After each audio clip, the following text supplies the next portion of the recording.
The last thing you want to hear when you need your auto insurance most is a robot with countless irrelevant menu options. Which is why with USAA Auto Insurance, you'll get great service that is easy and reliable, all at the touch of a button. Get a quote today. Restrictions apply. USAA. Hilton brings you new ways to stay. With experiences that let you capture the glory days. Introducing the Graduate Hotels. Each inspired by local college towns, these stays are always original and never boring. Get in touch with traditions all across the country and enjoy a stay that's a class above the rest. Book at Graduate Hotels with Hilton Honors Points at Hilton.com. It's a win-win. Hilton, for the stay. Good afternoon, guys, and welcome to the podcast. I have a visionary CEO, impact investor, and a podcast host of the Disruptive Capitalist podcast, Sam Sells. He's coming to us from New Braunfels, Texas. He's a founder. He's raised money. He's done a lot of impact-driven work, and I'm really excited to have him on, pick his brain, talk about success, and share some words of inspiration for the listeners and viewers. Sam, welcome. Hey, thank you for having me, Chris. Yeah. Briefly chronicle your journey, and we'll dive into the questions. Yeah, happy to. Grew up in rural Oklahoma, dirt poor by American standards. I've been all over the world now, and I know what dirt poor is. It's not what happens in America. But yeah, in Texas, joined the military when I was in my early 20s, back in 2003, enlisted, been around the world, got out, got my degree, went back in as an officer, and ended up retiring a little bit earlier than expected, but just the way things happen. While I was in the military, I spent a decade, and I worked at USAID for a year, but I spent a little over a decade working with foreign militaries, foreign governments, helping them do healthcare stuff. So all global health, helped design and build clinics in West Africa, and done stuff in Sub-Saharan Africa, Southwest Asia, Southeast Asia, all medical related. During that time, I grew a passion for housing security because I realized at the end of the day, it all comes back to our homes. And that's where we spend the majority of our lives. And so I decided, taking all those lessons I learned about aligning incentives at the top levels of government to aligning incentives of investors so that they can make money helping people live in clean, safe, affordable housing. Interesting. And chronicle the work that you're doing now. You know, what do people come to you for? Clients? Are they looking to raise money? Are they looking for coaching? Talk about the work that you're doing now. I do some coaching. It's very limited, very select group of people, small group of people, and they've got to be passionate about impact and making a difference. Yeah. And then I'm usually helping them learn how to access some of the government resources, bonds, grants, equity to build affordable housing or something else like that. It's pretty amazing what you can do. The government is in the HUD is in incredible demand for more housing, and the public housing authorities are too. And so you just go get them what they want, and they give you a lot of money to do it. It's a pretty good deal. Interesting. Yeah. We're going to talk about USAID and HUD, but one thing I was talking about is what for people that want to scale impact. What is your number one piece of advice for scaling impact? Yeah. Number one is to get razor sharp clear on what it is you want to do. If you don't know what you really want to do, you're going to flounder around and you're going to get stuck listening to people tell you have to do one at a time, and then you do another one, and then you do another one. And it's terrible advice, and it's from people who have never done big things. So they've only done small things, and so they want to teach you just do small. The answer is, if you really care and want to make a huge difference, you can start at a much higher level. It's just a question of how you do that. And that's first off, you go get a mentor that can help you understand how. Yeah. I love that, because you talk about going from single deals to a $300 million fund. And the other question I have for you is, it seems like all of your activity is in real estate. And what is it about this industry that drew you to it? Why not software, or why not small business? What is it that made you flourish in real estate? I came to real estate because at the end of the day, of all the places to succeed, it's, in my opinion, it's easiest to succeed in real estate. It's easier to raise money for real estate projects than it is to raise money for your software project. Now, we're launching software. That's coming, and we're doing some other things, but I did it after and to fulfill a need that I discovered inside real estate. Yeah.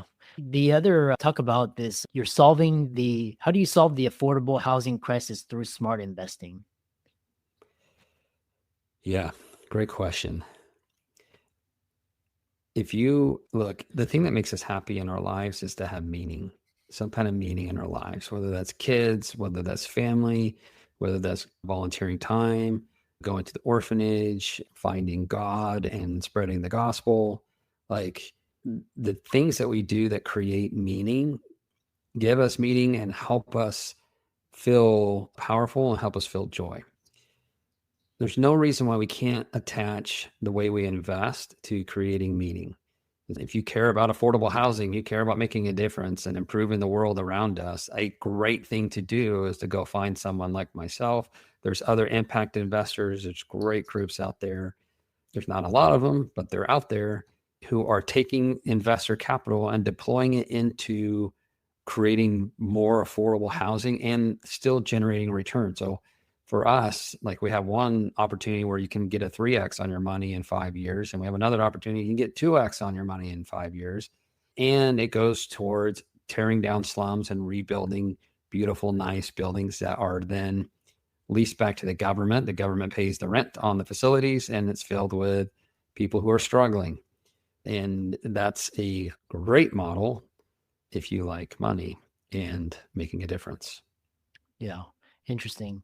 We'll divert a little bit because I want you to talk about raising private capital and also lessons in leadership. But because you mentioned the government is a great partner, you mentioned that you get great funding.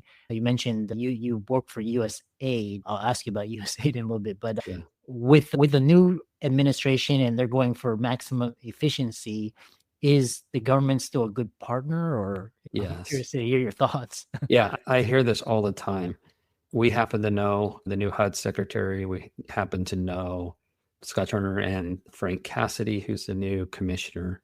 Our conversations with them, which we were on the phone with them last week, was, look, we are trying to do these things, but we need the red tape to be cut. Like it can take you 2 years to secure a bond when the housing authority wants to give it to you and they want this project to happen and you have a contract signed to get it, but it still takes 2 years of red tape to secure the thing because you have to jump through all these hoops.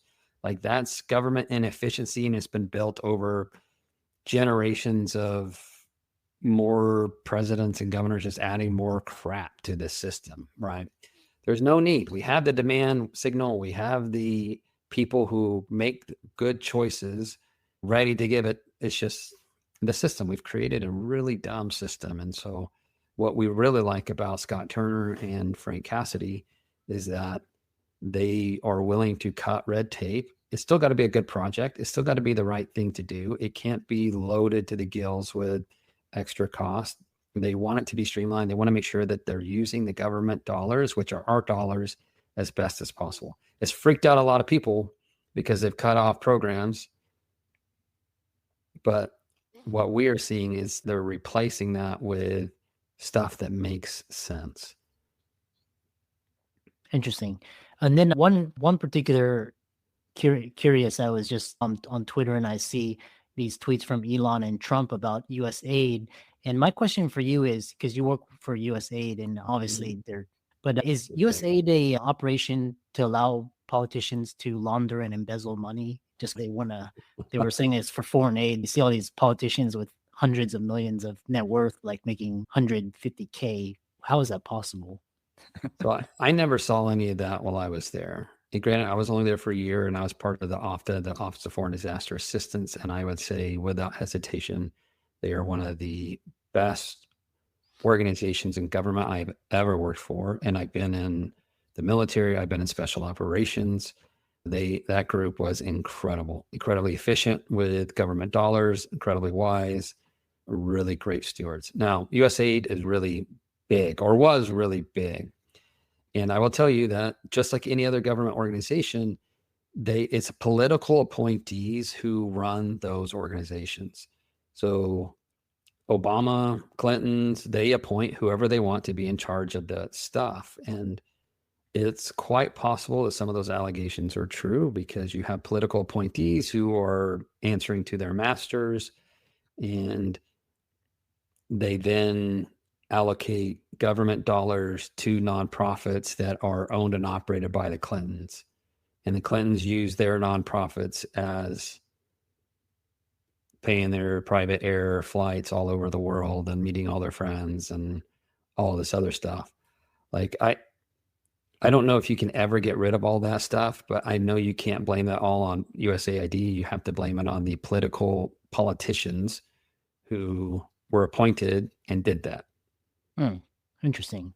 Yeah. So that's what I figured. And so talk about lessons in leadership and resilience. And for people listening to this, because you work for the government, you were in military service, now you're like impact investing. So what is like the number one thing that sets leaders apart in today's world?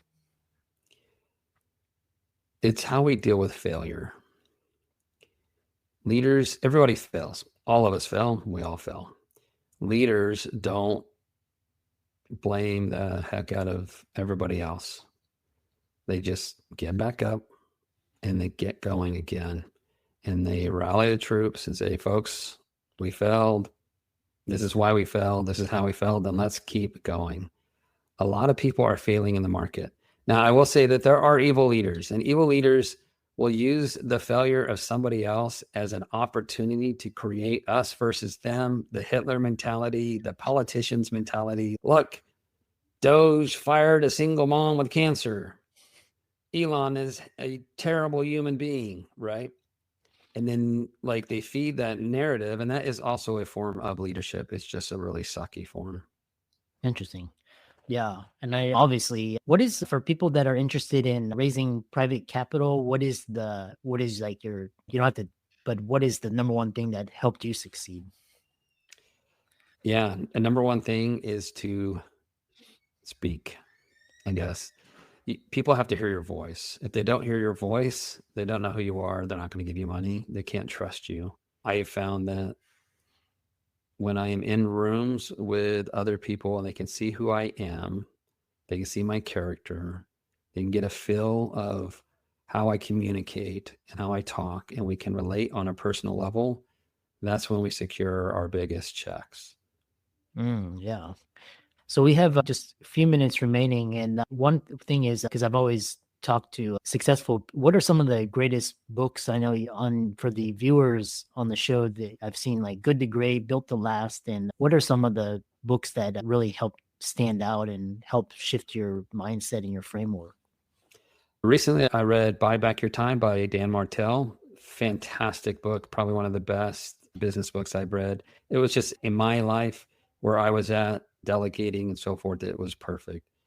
There's a lot of really good books. If you're trying to raise money for real estate, Hunter Thompson has a book. It's dated now, How to Raise Capital for Real Estate. I think it's the best of all of the raise money for real estate.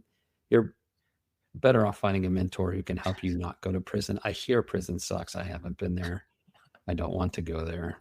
There's no amount of money on the planet that would make me want to do something illegal to risk all that. But interesting.